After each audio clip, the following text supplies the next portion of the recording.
రోజు మీరే నా కోసం పెట్టారని మీరు చెప్పండి ఇప్పుడు. చాలా మంచి ఛాన్స్ దొరికింది నా మనసులో మాట చెప్పడానికి. మూడు అంటే 3 వర్డ్స్ చెప్పలేకపోయావు రాఘవ్. నువ్వెంత పెద్ద ఈడియట్వో. సార్ మీరు రమ్మన్నారంట?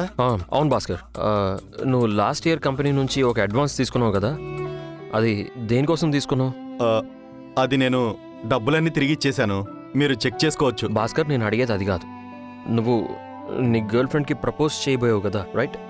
అందుకే కదా నువ్వు తీసుకున్నావు డబ్బుల్ని? అవును సార్, కానీ భాస్కర్, కానీ గిని ఏమీ లేదు. నువ్వు చెప్పు, నువ్వు తనకి ఎలా ప్రపోజ్ చేసావు అండ్ నువ్వు తన కోసం ఏమేమి అరేంజ్ చేసావు, నాకు అన్నీ తెలియాలి.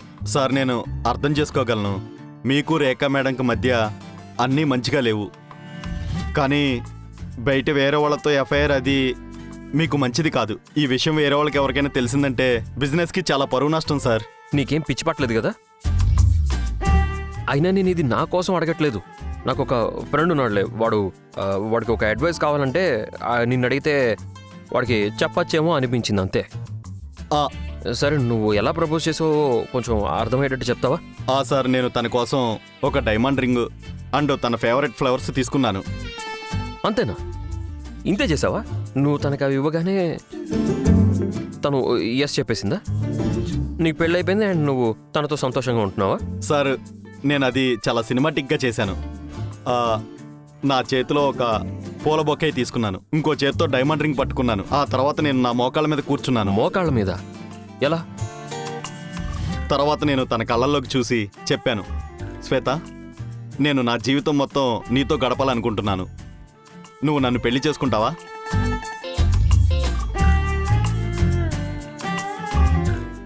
భాస్కర్, నీకు ఇలాంటివి అసలు సెట్ అవ్వట్లేదు, చాలా బ్యాడ్గా ఉన్నావు. ఆఫీస్ పనులు బాగా చేస్తావు కానీ వెళ్ళి. Sorry sir. రాఘవ్, మోయ్, రాఘవ్, నా దగ్గర నీకోసం ఐడియా ఉంది, అది నీకు చాలా హెల్ప్ అవ్వచ్చు.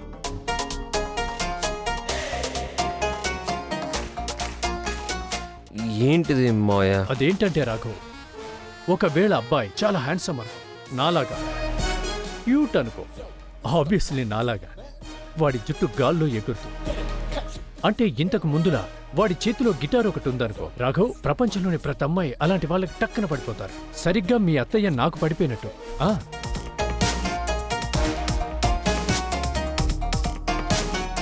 నీ దగ్గర నాలా అన్నీ ఉన్నాయి, కేవలం గిటార్ తప్ప. సో నువ్వు ఇది పట్టుకో, అన్ని అందమైన స్టైల్లో.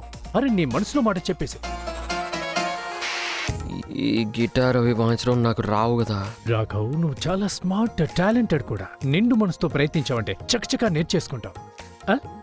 అరే తన కోసం ఈ మాత్రం అయితే చెయ్యాలి, అంతేనా? All the very best.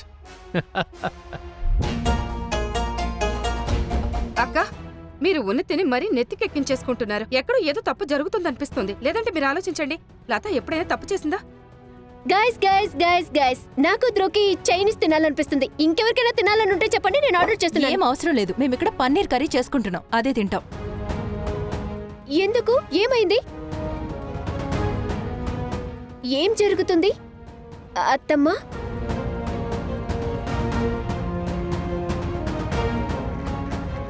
Oh God, మీరు ఇంకా వాళ్ళు చెప్పిన దాని గురించి ఆలోచిస్తున్నారా? నేను ప్రెగ్నెంట్ కాదు, బబ్లీ ప్రెగ్నెంట్ అని. చూడు ఉన్నతి, కిన్నెరలు ఎప్పుడూ ఈ విషయంలో తప్పు చేయరు. అర్థమైందా? అర్థం కాలేదా? ఓ వావ్, అమేజింగ్. వాళ్ళు తప్పు చెప్పరు, కానీ డాక్టర్లు చెప్పేది తప్పు. మీకు రోడ్డు మీద వెళ్ళే ర్యాండమ్ పీపుల్ కరెక్ట్ అనిపిస్తారు, కానీ నేను తప్పు అనిపిస్తాను. అది అడుక్కునే వాళ్ళని, మామిడికాయలు అమ్మ వెళ్ళని ఎవరైనా సరే వాళ్ళు నమ్ముతారు, కానీ నన్ను నమ్మరు. ఉన్నతి అలాంటిది లేదు. అదే జరుగుతుంది. చిన్నతే, మీరు నాకు సూటిగా చెప్పేయచ్చు కదా. ఈ రోజు మళ్ళీ మీరు నా మీద ఏం నింద మోపబోతున్నారు? నేను ప్రెగ్నెంట్ ని కాదు, బబ్లీనే ప్రెగ్నెంట్ అనా? ఉన్నతి, మేవల్ల ఏం అనలేదు. అత్తమ్మ, మీరు అలా అండుండకపోవచ్చు, కానీ చిన్నతే అండ్ వాళ్ళ ఫ్యామిలీ అయితే ఇదే అంటున్నారు కదా. ఏంటి వాళ్ళ ఫ్యామిలీ? మనమందరం ఒక కుటుంబం, అర్థమైందా? ఓ ప్లీజ్, మీరు ఎప్పుడు అవకాశాలు వెతుకుంటూ ఉంటారు. ఉన్నతి ఏదైనా తప్పు చేయాలి, తనని రాంగ్ అని ప్రూవ్ చేయాలని. కానీ ఇక చాలు, ఇప్పటికి చాలా ఎక్కువైంది. Enough is enough. Dhruv, Dhruv,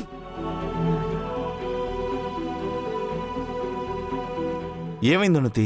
ఏంటి విషయం? ధ్రువ్, నాకు తెలిసి మనం సెపరేట్ గా ఉండడం మంచిది. ఎందుకు? ఎందుకంటే ఈ ఇల్లులా లేదు, కోర్ట్ అయిపోయింది. ప్రతిరోజు నా మీద కొత్త నిందలు మోపుతున్నారు. లేదు ఉన్నతి, జస్ట్ నువ్వు ఓవర్ థింకింగ్ చేస్తున్నావు, అలాంటిదేం లేదు. అదే నిజం and I'm sick and tired. ఇక భరించడం నా వల్ల కాదు ధ్రువ్. ఏం చేస్తున్నావు సుమా? చైనీస్ ఫుడ్ రసగుల్లా కాదు కదా. ఈ సంపాదించే ధ్రువ్ ఇక్కడి నుంచి వెళ్ళిపోయాడంటే ఉప్పు పప్పులకు కూడా మొఖం వాచిపోతామేమో. ఉన్నతి చూడమ్మా, నువ్వు తప్పగా అనుకుంటున్నావు తల్లి. అవును ఉన్నతి, అలాంటిదేం లేదు. అయినా వాళ్ళంతా నమ్మకంగా చెప్పేశారు కదా, మేమందరం అది నమ్మాల్సి వచ్చింది అంతే. అయినా నువ్వు నిజంగా తల్లివి కాబోతున్నావు కదా. ఈ ఇల్లు, ఈ కుటుంబ వారసుడు త్వరలో రాబోతున్నాడు. పైగా మేమందరం కళ్ళు కాయలు కాచేలా ఎదురు చూస్తున్నాము.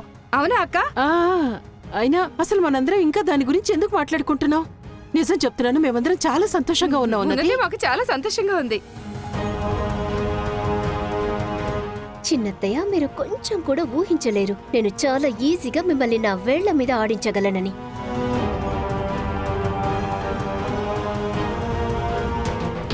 నీకు తెలుసా, నీ లైఫ్ మొత్తంలో నాకిచ్చిన అత్యద్భుతమైన సలహా ఇదే తెలుసా నీకు? ఏది? నేను మీ నాన్నకి ఎన్నో ఏళ్ల క్రితమే విడాకులు ఇచ్చేసుండాల్సింది.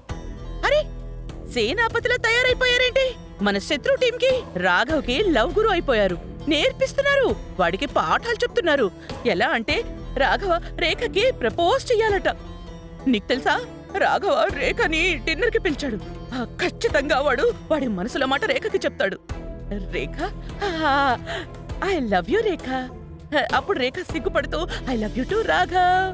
అప్పుడు వాళ్ళిద్దరూ తిరిగి వచ్చి నాకు చెప్తారు, అత్తయ్య we hate you, we hate you. వెంటనే మీ పెట్టే బెడ సర్దేసుకుని వెళ్ళిపోండి ఇంట్లోంచి అంటారు. నన్ను ఇంట్లోంచి గెంటేస్తారు. ఎలా అంటే అయినా పర్లేదులే, కానీ వాళ్ళు మనల్ని. అరే అమ్మా, నువ్వు నీ బుర్రలో పిచ్చి పిచ్చి కథలు అల్లుకోవడం మానేయమ్మా. నువ్వేం నాన్నకి డివోర్స్ ఇవ్వట్లేదు. నాకు తెలుసు మీ ఇద్దరి మధ్య చాలా ప్రేమ ఉందిలే. అదే కదా బాధ. ఇక ఈ ప్రపోజల్ విషయానికి వస్తే, ఈ రోజు రేఖా రాఘవ్ ఒకటవుతున్నారంటే దానికి కారణం నువ్వే అమ్మా. చూడు వీరేంద్ర, లేదమ్మా, నేను చెప్పేది నిజమే. నేను నా తప్పుకి అప్పుడే గుణపాఠం నేర్చుకున్నాను. నేను రేఖని నీళ్ళ ట్యాంకులో తోసేసినప్పుడు రేఖ ప్రాణానికి ప్రమాదం వచ్చింది. మళ్ళీ రాఘవే కాపాడతాడు. అప్పుడు వాళ్ళిద్దరు ఇంకా దగ్గర అయిపోతారు. కానీ నువ్వు ఎంత చెప్పినా ఎక్కడ ఆగుతున్నావమ్మా? ఒకసారి తనని షూట్ చేయమంటావు, ఒకసారి తనని సౌనాలో చంపడానికి ప్రయత్నించటం.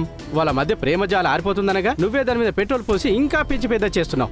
నిజం చెప్పనా అమ్మా, రేఖా రాఘవ్ల లవ్ స్టోరీకి నువ్వు విలన్వి కాదు. నిజానికి వాళ్ళ లవ్ స్టోరీకి నువ్వే కారణం. నువ్వు రాంగ్ రా. ఇది టోటల్లీ రాంగ్. నువ్వు ఇంత తెలివైన వాడివి అలా ఎలా మాట్లాడుతున్నావు? అరే, నీకు తెలుసా, మన మధ్య ఉన్న బాండ్, మన పార్ట్నర్షిప్ బ్యాలెన్స్ పోతుందిరా. చూడు వీరేంద్ర, మన జంటలో నేను ఆ తల్లిని పన్నాగాలు పన్నేదాన్ని, నువ్వేమో ఆ వెర్రి కొడుకువి, ఆ పనులన్నీ పాడు చేస్తావు. ఇప్పుడు నువ్వు తెలివైన వాడివి కదా. మరి ఒక విషయం చెప్పు, నీకు హఠాత్తుగా ఇంత తెలివి ఎక్కడి నుంచి వచ్చింది?